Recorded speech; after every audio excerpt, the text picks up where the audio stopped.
Joseph Lister was an English surgeon who was the first man to realise the importance of aseptic techniques during surgical procedures. Lister was born in Essex, England, and after obtaining a Bachelor of Arts degree from University College London, he qualified as a doctor in 1852.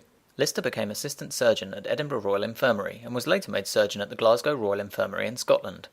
The accepted belief at the time was that contact of an open wound with moisture in the air caused infection, so surgical wounds were covered after operating with non-sterile cloths, which increased the risk of infection.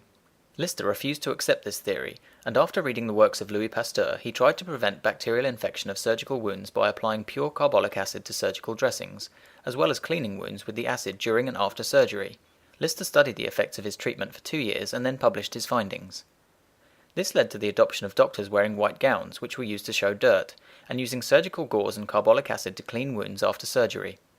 Lister successfully treated Queen Victoria using his new methods, and he was appointed chairman of clinical surgery at King's College Hospital, London, where he continued his research into antiseptics and clean surgery until he retired in 1893, and died in Kent, England, aged 85.